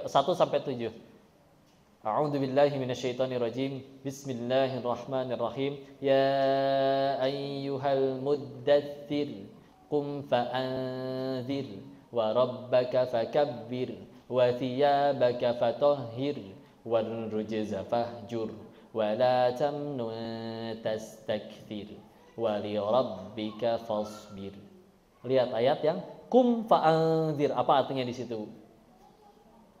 Bangkit, bangun dan berikan peringatan. Nah, itu udah disuruh berdakwah, Bu.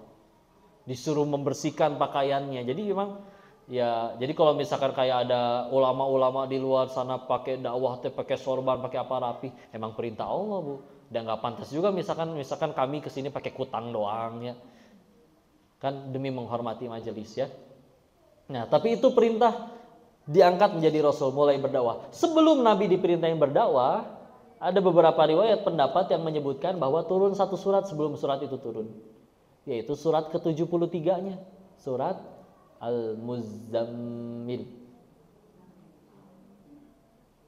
Kalau Al-Mudaththir merintahinya untuk berdakwah, menyampaikan. Kalau Muzammil perintahnya, yuk kita baca. Bismillahirrahmanirrahim. Ya ayyuhal muzammil qumil laila illa qalila nisfahu aw yanqus minhu qalila aw zid 'alaihi wa rattilil qur'ana tartila. Cukup sampai situ dulu. Ya ayyuhal muzammil, wahai orang yang berselimut, qumil laila illa qalila, bangun kamu. Ya, suruh bangun Bu, tengah malam Bu. Kapan bangunnya? Nisfahu, setengah malam. Nah, punten Bu.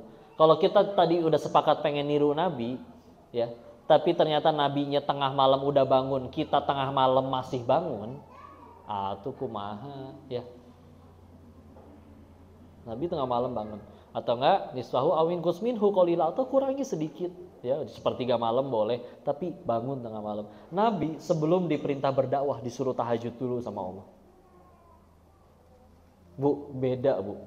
Orang nyampein sesuatu, dia ahli tahajud sama bukan ahli tahajud, beda demi Allah. Meskipun isi ucapannya sama. Ya. Kalau kata almarhum Kiai Haji Arifin Ilham di Bogor Azikra, ya, beliau dulu pernah memberi nasihat, orang rutin tahajud itu Allah akan berikan dia yang namanya haibah jalaliyah. Apa tuh maksudnya? Kewibawaan, karisma, aura yang datang dari keagungan Allah.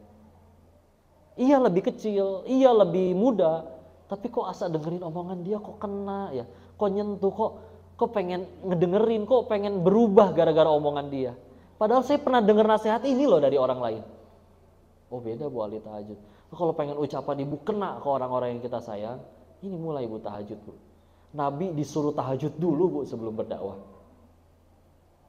Itu kekuatan doa Bu, ya doa yang ditahajud ya tadi terutama. Karena semua orang bebas berdongeng apa saja, tapi masalahnya hati itu hanya bisa disentuh dengan hati. Ya. Nah, jangan ngerokok ya. Wah, bari ngebul. Coba apa pikiran si anak? Ada orang tua, kok saya nggak pernah ngajarin anak saya gitu. Saya nyuruh anak sholat, tapi kan anak tadi meniru Bu, ya. Ngelihat, oh ibunya waktu sholatnya mukanya cemberut, tapi giliran RCTI Ikatan Cinta mulai teh senyum, senang. Oh berarti sholatnya nggak enak kali ya. Ya. Atau enggak habis sholat memang tapi marah-marah wae. Ya, anak tuh bisa mikir, asa ibunya teman saya nggak pernah sholat meni ramah mulutnya. Giliran ini ibu saya rajin sholat malah begini. Apa sholatnya bikin mulut jadi kasar ya? Tah. Islamnya yang rusak bu gara-gara tadi ya contoh yang tidak baik. Tapi tadi masya Allah doa. Dan perlu dipahami ya, kalau Al-Quran udah nyebut sesuatu itu pasti karena penting bu. Contoh, di Al-Quran ngajarin nggak cara bikin sayur asem? Enggak ya. Ya ayyuhalladzina amanu suruh bikin sayur asem ya? Enggak. Tapi di dalam Al-Quran tadi disebutin bu, kapan bangun tidur tadi ya. Berarti kapan kita harus bangun dan urusan tidur itu penting berarti. Maka nggak bisa sekenanya, setiap hari begadang sampai pagi. Ya tapi kan tidurnya cukup kok. Kalau Allah kan bilang wa minal laila libasa wa ja'alnan nahara ma'asya. Lu menjadikan malam sebagai selimut waktu istirahat, siang mencari pemasukan. Cari walaupun meskipun dibalik tetap aja bu. Begadang 1 malam, tidur 2 siang, bisa masih ngerentek bu awakku. Ya. Secapek-capeknya siang, malam tidur istirahat, bangun bisa bugar lagi. Ya. Dan kalau kita bangun tahajud, melepas, kan disebutkan di dalam hadis ya, tidur itu kita diikat sama setan ya, 3 ikatan. Yang kalau kita udah bangun, lepas 1 ikatan, wudu lepas 1 ikatan, dan akhirnya sholat lepas semua ikatan. Dan kalau ia melakukan itu, di hari itu ia akan menjadi orang yang semangat. Jadi kalau misalkan ya bangun subuh ya 6:30 ya, telat misalkan gitu ya, hari itu misalkan bete, kurang semangat, ya bisa jadi ya. Kayak dibikin jadi kayak kurang bergairah di hari itu. Jadi kalau bangun lebih awal, bugar ya, insya Allah. Siap hari ini ngapain aja. Apalagi menyambut hari itu kegiatan, pekerjaan sudah dalam, sudah tahajud, subuh tepat waktu berjamaah. Kalau di perempuan nggak wajib di masjid, tapi tepat waktu. Udah gitu misalkan sudah baca Quran, jangan sampai mata ini lebih dahulu ngelihat cahaya matahari daripada Quran. Jadi siap pergi ke tempat kerja tuh udah dalam, ya udah baca Quran, kalau bisa 1 juz, udah itu beda bu hari itu bu. Mudah semuanya Allah urus. Ya. Ya tadi ya, itu pentingnya doa. Ya kita ketika akhirnya doa dan akhirnya nanti memberi nasihat kepada orang-orang yang kita sayangi, tapi dengan kita sudah mendoakan dan udah tahajud dulu, beda. Bismillah, Allah yang mengubah. Dan yang kedua, tadi keteladanan ya. Ini ketika kita bicara keteladanan, adalah contohnya ketika Nabi itu di zaman waktu perang Uhud. Izin saya dalam bentuk narasi ya. Jadi waktu mau perang Uhud itu kan rapat nih, dapat info mereka udah mau dikepung. Maka rapat, Nabi mimpi disampaikan kepada para sahabat, aku mimpi bahwa kita perangnya di kota aja, nggak usah kita jemput musuh keluar. Tapi kata sahabat yang lain yang juga relatif lebih muda, yuk kita jemput keluar, jangan di kota. Ya sudah, Nabi karena sudah hasil diskusi, ketok palu, hasil musyawarah, ya sudah. Yuk, ini selesai, pada zuhur selesai rapat, pulang, pada asar langsung berangkat. Nabi keluar, para sahabatnya saling ngobrol. Kalau bahasa kitanya mah, ini Nabi loh, dapat mimpi, mimpinya pasti dari Allah. Nggak mungkin mimpi ngalor ngidul nggak jelas. Ya, terus masa ya kita nggak ngikutin Nabi? Terus gimana dong? Ya udah kita utus 1 orang bilang ke Nabi, kita ikut engkau aja wahai Rasul. Diutus 1 orang, nyampe ke rumah Nabi, Nabinya lagi pakai baju perang. Disampaikan kan, yang tadi, hai Nabi sebetulnya kami mah ikut aja deh sama engkau. Kalau dibatalin juga kami nurut, pakai strategi engkau aja. Kata Nabi, ini Masya Allah ya, beliau menyebutkan, tidaklah layak bagi seorang Nabi Allah menurunkan pakaian perangnya sebelum Allah tentukan siapa yang menang antara nabinya atau musuhnya. Oh, sahabat tuh ngelihat kan akhirnya omongannya tuh bisa dipegang. Itu pemimpin kasih teladan. Karena punten bu, omongan kita sekarang gimana bu ya? Gimana ikut nggak? Iya nanti insya Allah nyusul. Tah, nuki itu nomual datang teh bu. Ya. Insya Allahnya kita tuh nggak ada artinya sekarang bu. Ya. Di zaman dulu mah, berkata apa? Bu ingat bu, orang mukmin itu bukan orang yang nggak bisa punya dosa bu. Tapi orang mukmin nggak akan berani bohong yang melanggar syariat. Ya, karena nanti ada bohong yang diizinkan oleh syariat ya. Nah, jadi dia menjaga lisannya. Kita kalau bicara nanti ilmu hadis lebih jauh, salah satu syarat agar si hadis itu jadi sahih, itu rawinya tidak dianggap sebagai kadzab, pendusta. Ya. Dia benar-benar orang yang jujur, mukmin sejati, orang yang adil dari sudut pandang ilmu hadis. Jadi itu teladan, ya. Itu teladan, Masya Allah. Karena akan jadi masalah kalau orang tuanya nggak bisa memberi teladan yang baik.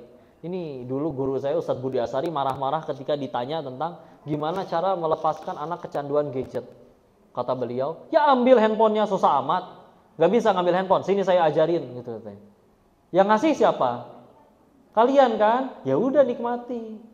Katanya seperti itu. Tapi maksud beliau walaupun seperti itu, maksud beliau adalah ke anak itu, jadi jangan serba si anak terus, anak saya begini salah segala macam. Maksud beliau, tobat dulu orang tuanya, baru nanti. Karena ada kadang kita nggak jujur, Bu. Nih Bu, handphone ada harganya nggak?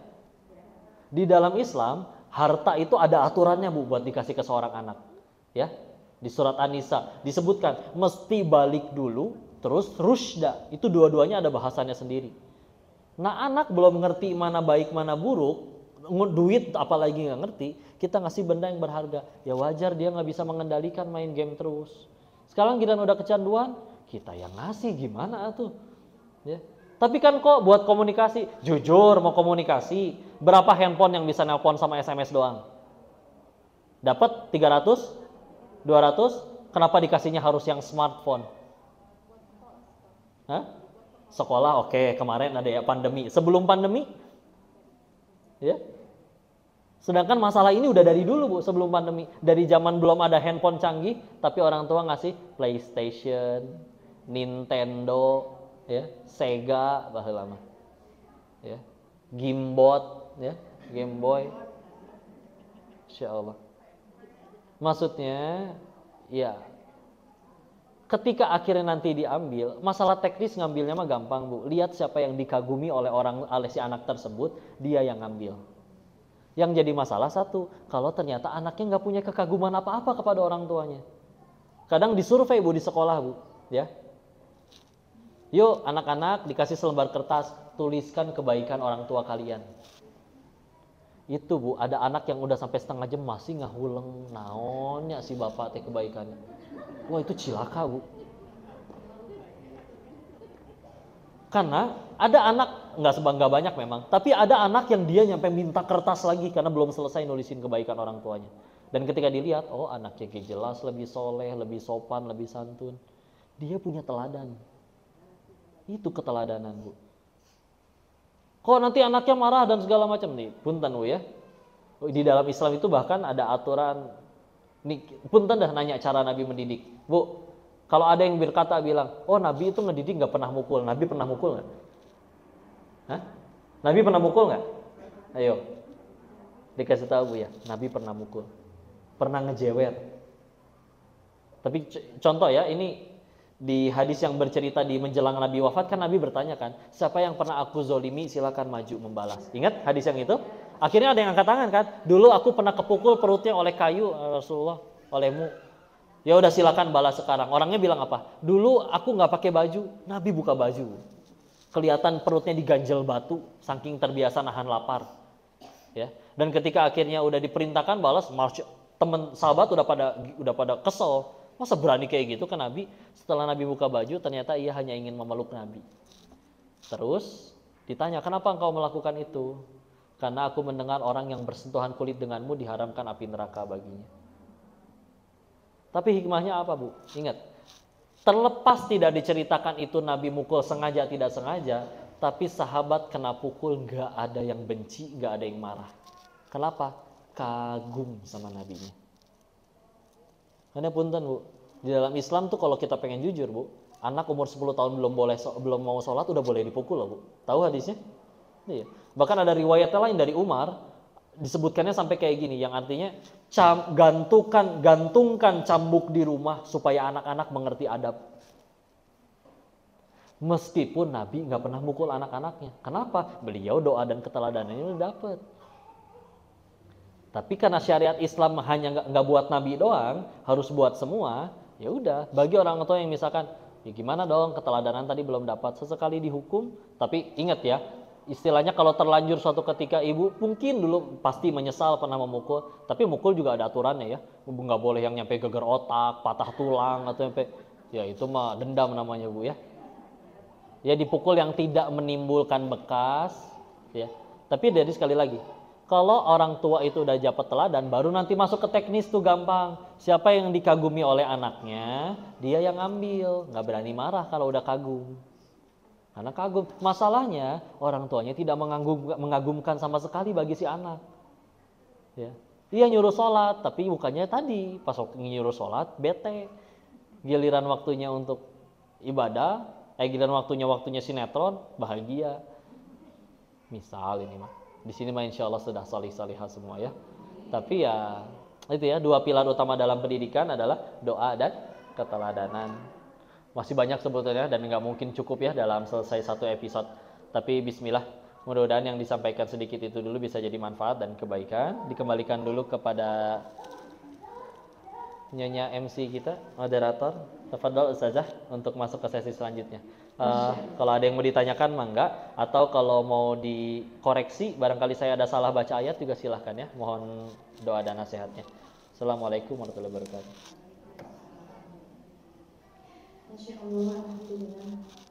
Kok tidak ada yang dikoreksi sepertinya, tapi kami semua terkoreksi sebagai ibu ya, sebagai bunda. Seperti tadi yang disampaikan oleh Ko Denis juga, pilar utama pendidikan dalam Islam yaitu doa dan keteladanan. Dan tadi juga sempat disampaikan bahwa kita sebagai ibunda-bunda menginginkan anak-anaknya soleh. Jadi kita juga harus tobat dulu ya Pak ya.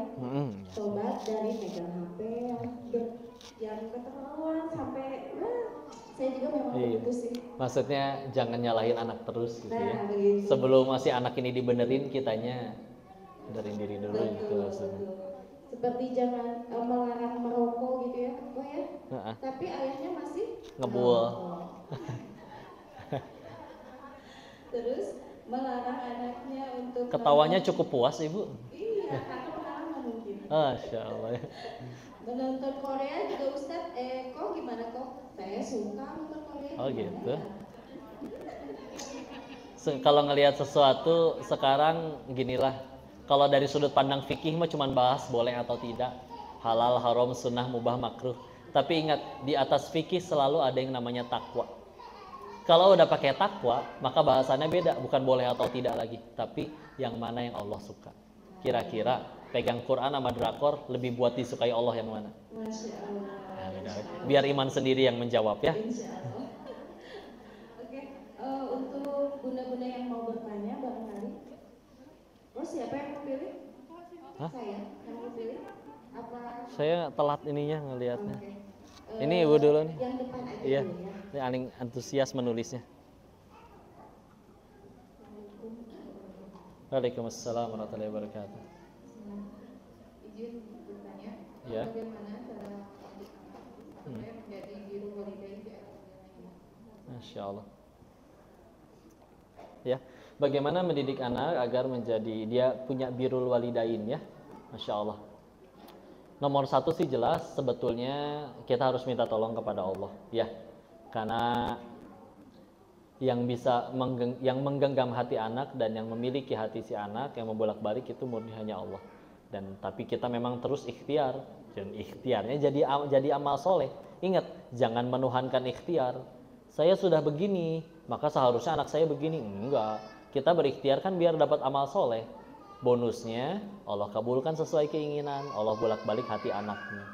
Karena kalau misalkan kita nuhanin ikhtiar bahwa dia jadi soleh karena perbuatanku, karena teladanku, suatu saat ada satu anak nggak ikut soleh, kita kecewa, ya kan?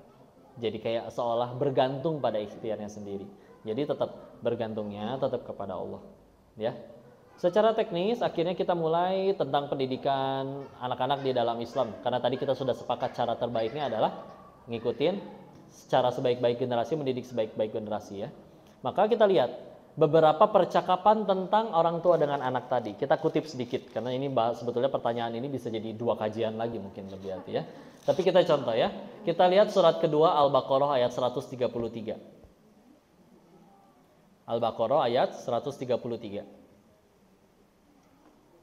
Saya izin bacakan. A'udzubillahi minasyaitonirrajim. Bismillahirrahmanirrahim. Am kuntum syuhada'a idh hadara Ya'qubal mautu idh qala li banihi ma ta'buduna min ba'di. Cukup sampai situ. Ini ayat bercerita Nabi Yakub sebelum wafat ngumpulin anak cucunya, Bu. Nah, pertanyaannya gini, Nabi Yakub kan raja. Kira-kira kalau kita punya kakek raja mau meninggal, ngumpulin anak cucu, kira-kira mau ngapain? Bagi warisan. Tuh kan otomatis mikir kayak gitu. Tapi lihat apa yang dilakukan oleh Nabi Yakub di ayat itu. Nabi Yakub malah bertanya, "Ma ta'buduna mim ba'di?" Apa yang akan kalian sembah setelah aku tiada? Yang ditanya bukan, "Ma ta'kuluna mim ba'di?" Apa yang akan kalian makan setelah aku tidak ada? Ya. Jadi bagi beliau gak penting kalian mau jadi rakyat biasa, mau jadi pejabat, mau jadi raja. Selagi engkau menyembahnya ke Allah, Allah yang aturkan. Kita kumpul lagi di surga. Daripada, nah kamu harus jadi konglomerat nih, diwarisin perusahaan. Kalau kamu harus jadi pengacara nih, diwarisin ini. Tapi gak beriman, gak nyembahnya kepada Allah. Buat apa? Berhasil dunia pun belum tentu ketemu di surga. Jadi emang ini percakapan-percakapan yang udah mesti mulai. Dimulai dari misalkan ketika akhirnya minta sesuatu, ini ada, mama aku mau minuman itu, minumannya punya kita dan ada, tinggal kita kasih. Biasakan untuk memulai, mama nggak bisa kasih apa-apa nak, ini meskipun di depan mata kita yang bisa ngasih cuma Allah, yuk berdoa dulu sama Allah. Ya, ketika akhirnya dia berdoa, meskipun dengan bahasa dia, ya Allah aku mau taiti ya Allah, misalkan gitu ya, pakai bobanya yang banyak ya Allah, misalkan ya. Udah gitu, emang ada depan mata, punya kita, udah kita beliin, emang sengaja beliin buat di rumah gitu buat anak. Tapi untuk pembiasaan, akhirnya si anak jadi terbiasa, bismillah insya Allah, apapun dia bergantung sama Allahnya. Ya, terbiasa. Itu pendidikan pelan-pelan, gak apa-apa. Kita lihat Nabi Yakub ngedidik anak cucunya, gak peduli kalian mau jadi apa, tapi ma ta'buduna mim ba'di. Apa yang akan kalian sembah setelah aku tidak ada. Ini baru sedikit dari sekian banyak contoh. Atau mungkin satu lagi lah. Quran surat ke-31, surat Luqman ayat 13. Wah kan udah terkenal ya. Surat Luqman tuh nasihatnya kepada anak-anaknya, padahal beliau bukan nabi tapi diabadikan dalam Al-Quran. Nasihatnya dimulai dari ayat ke-13. Apa nasihat paling pertama dari sekian banyak nasihat yang begitu baik? La tusyrik billah inna syirka la zulmun azim. Tauhid lagi, ya. Jangan sekutukan Allah, sesungguhnya menyekutukan Allah adalah kezoliman yang amat sangat besar. Tauhid lagi, oh ini Bu pentingnya tauhid. Ya, bukan berarti ngajarin fikih nggak bagus ya. Tapi masalahnya ini pondasi awal yang membuat dia akarnya kuat. Ya. Dan mungkin ini sebagian dulu dari yang disampaikan, tapi mudah-mudahan yang sedikit ini membuka kita ya khazanah untuk selanjutnya ke depan. Mudah-mudahan Allah bolak-balikan hati anak-anak kita. Wallahu a'lam bishawab. Berapa pertanyaan ini? Satu lagi mungkin. Gitu. Satu atau dua? Kita coba satu dulu ya. Nah, lumayan. Majalaya lumayan jauh. Oh iya, Majalaya. Satu aja lagi ya. Bu yang belum kejawab mah di WA we lah ya. DM. Mangga. Gimana cara mendidik anak di tengah arus modernisasi? Moderasi apa nih? agama? Saya pengen tanya dulu moderasi yang Teteh tahu apa? Biar menyamakan persepsi. Modernisasi sekarang. Oh iya. Insyaallah ya. Insyaallah bismillah ya. Yang kami ketahui begini Teh. Bukan tanpa alasan Allah itu telah mewafatkan nabinya dan menyelesaikan Al-Qur'an. Sekarang sudah tidak ada wahyu yang baru lagi kan? Iya, nggak ada wahyu baru lagi. Dan nggak ada kalau ada yang ngaku lagi jadi nabi nggak bisa karena itu sudah nabi yang paling terakhir. Para ulama sepakat membahas karena salah satu penjelasannya adalah berarti itu karena yang ada di nabi kita sekarang di hadis-hadis dan yang ada di Al-Quran itu cukup untuk membimbing kita sampai akhir kiamat nanti. Ya, jadi mau zamannya ini kek, mau zamannya itu kek, Quran tetap bisa jadi pegangan. Sehingga kalau ada yang berkata, pernah ada yang nanya, Kalau zaman sekarang kan beda kok dengan zaman dulu. Nggak bisa semuanya pakai Quran dan hadis lagi. Ditantang dulu oleh guru kami. Silakan bawa masalah paling sulit di zaman sekarang. Saya bisa bawakan masalah yang lebih sulit di zaman dahulu dan udah selesai dengan Quran dan Sunnah. Ya. Tadi izin punten berbicara kenapa langsung kedua pilar utama tentang doa dan keteladanan tidak langsung banyak ke teknis karena memang balik lagi doa kuat, keteladanan kuat, ke Allahnya kuat, bismillah ya. Nanti Allah yang aturkan bolak-balikan hati. Gini Bu ya, bahkan punten ya, di surat Al-Kahfi tentang Nabi Musa sama Nabi Khidir. Ingat gak kasus yang ketiga yang diproses sama Nabi Khidir, Nabi Musa? Kan mereka nyampe suatu kota, minta dijamu, nggak ada yang ngasih kan? Udah gitu, ada rumah anak yatim, pas pengen ninggalin kotanya ada rumah anak yatim, malah dibangun ulang sama Nabi Musa sama Nabi Khidir. Kan Nabi Musa nanya, harusnya dengan kebaikanmu ini, harusnya kamu layak loh dikasih makan sama penduduk kota ini. Tapi lihat, penduduk kota ini tetangganya yatim aja nggak dinafkahi, nggak diurusin. Diprotes kan? Apa kata Nabi Khidir di situ? Beliau menjawab bahwa wakana abuhuma soliha. Solihanya bukan karena perempuan ya, tapi dia nasab i'rabnya. Makanya belakangnya pakai fathah. Ya. Tapi intinya adalah bahwa anak-anak yatim yang rumahnya dibangun oleh Nabi Musa sama Nabi Khidir, kata Nabi Khidir, ini perintah Tuhanmu dan ini karena orang tuanya, ayahnya soleh. Memang di situ menggunakan kata aba, ya. Tapi punten kita lihat, ketika kita baca tafsirnya, ternyata disebutkan itu bahkan bukan ayah kandungnya teh, tapi bahkan ayahnya, 7 turunan. Jadi kalau ada yang berkata apa 7 turunan, itu asal muasalnya dari tafsir ayat itu teh, ya. Sehingga punten, kalau kita rumah bangun, siapa yang ngebangun? Tukangnya, mandor. Tapi coba lihat 2 anak yatim ini. Cuman karena ayahnya soleh, rumahnya mau roboh dibangun oleh 2 orang nabi.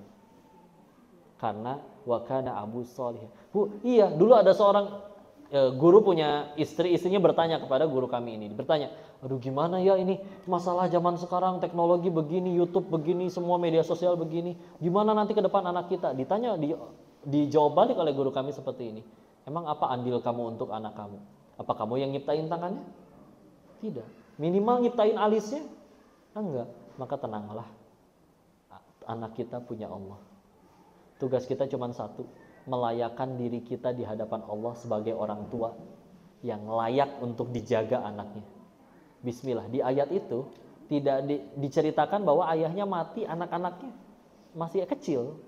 Anak yatim kecil ya. Bukan udah pada jadi konglomerat anak-anak, enggak, masih kecil ya. Tapi kalau orang tuanya telah membuat Allah ridho, orang tuanya meninggal di saat anak-anaknya masih kecil tidak berdaya, Allah yang urus. Maka kita masih lebih fokus ke situnya dulu nih. Bicara teknis nanti luas, ya. Tapi kita teknis terus tanpa ke esensinya, nah bisa jadi belum mempan, ya. Kayak itu masya Allah itu baru sedikit dari sekian banyak ayat-ayat Al-Quran ya tentang parenting. Insya Allah ya. Wallahu a'lam bishawab. Mudah-mudahan bisa menjawab pertanyaan. Insya Allah. Pertanyaan sudah dijawab dengan begitu jelas. Semoga menjadi manfaat dan berkah bagi kita semua. Amin ya rabbal alamin. Amin ya Allah. Untuk selanjutnya sebelum penutup saya mohon kok untuk memimpin doa. Ya. Bunda Teteh Akang yang dirahmati Allah, marilah kita rendahkan hati dan penuh harap serta luruskan niat kita dengan ikhlas untuk berdoa bersama-sama. Semoga Allah Subhanahu wa taala menijabah doa kita. Maaf yang live nggak bisa dijawab ya. Teteh Bunda yang dirahmati Allah, izin kerelaan hatinya kita tundukkan kepala dan hati kita sejenak ya. Kita bermunajat kepada Allah. Silakan nanti mau sambil dalam hati doa masing-masing juga nggak apa-apa. Allahumma sholli ala sayyidina wa habibina wa syafiina maulana Muhammadin. Wassalim radhiyallahu tabarakta ta'ala an kulli sahabati Rasulillahi ajma'in. Bismillahirrahmanirrahim. Hamdan syakirin, hamdan na'imin, hamdan yuwafi ni'amahu wa yukafi mazidah. Ya Rabbana lakal hamdu kama yanbaghi li jalali wajhikal karim wa 'azimi sultanik. Allahumma sholli ala sayyidina Muhammad wa ala ali sayyidina Muhammad. La ilaha illa anta subhanaka inni kuntu minadh dhalimin. Allahumma anta rabbi la ilaha illa anta khalaqtani wa ana abduka wa ana ala ahdika wa wa'adika mastata'tu a'udzu bika min syarri ma sana'tu abu'u laka bi ni'matika alayya wa abu'u bi dhanbi faghfir li fa innahu la yaghfiru dhunuba illa anta.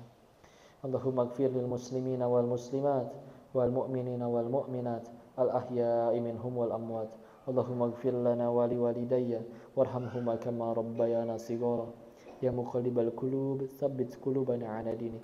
Allahumma a'inna ala dzikrika wa syukrika wa husni ibadatik. Ya Allah, berkahi majelis ini ya Allah. Ya Allah, ajarkan ilmu yang bermanfaat saja kepada kami ya Allah. Ya Allah, jadikan sisa usia kami menjadi sisa usia yang hanya mengejar keridhaan-Mu saja ya Allah. Ya Allah, jadikan setiap malam kami bisa bangun, bermunajat, bersujud, mendirikan salat tahajud menyembah-Mu ya Allah. Ya Allah, ini hamba-Mu yang lemah, yang jahil, yang fakir, yang zalim, mengakui segala kekurangannya, dosa-dosanya, dan pulang kembali ke hadapan-Mu ya Allah. Maka terimalah taubat kami ya Allah. Ampuni kesalahan kami ya Allah, baik yang disengaja maupun tidak disengaja, baik yang sembunyi-sembunyi maupun terang-terangan, baik yang telah lalu maupun baru akan terjadi ya Allah. Kami mohon gagalkan setiap kali kami akan bermaksiat ya Allah. Ya Allah, terima taubat kami ya Allah. Jangan Kau biarkan kami wafat dalam keadaan taubat kami belum Kau terima ya Allah. Jangan Kau biarkan kami wafat dalam keadaan dosa kami belum Engkau ampuni ya Allah. Ya Allah, terimalah amal solih kami yang ala kadarnya, yang begitu banyak kekurangan ya Allah. Yang kami tahu hanya Engkau satu-satunya yang punya hak mengampuni dosa kami ya Allah. Dan jika Engkau tidak mengampuni kami, sungguh kami termasuk orang-orang yang merugi ya Allah. Ini hamba-Mu yang lemah ya Allah. Jangan Kau biarkan kami mengurus urusan kami walau hanya sekejap mata ya Allah. Kami butuh bantuan-Mu ya Allah. Bersihkan hati kami ya Allah. Jangan biarkan ada penyakit hati di hati kami ya Allah. Maafkan kesalahan niat kami ya Allah, yang sering tidak lillahi ta'ala.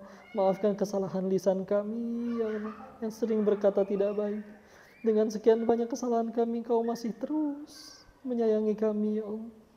Anugerahkan kepada kami pasangan yang solih-solihah, putra-putri yang solih-solihah, hafiz-hafizah.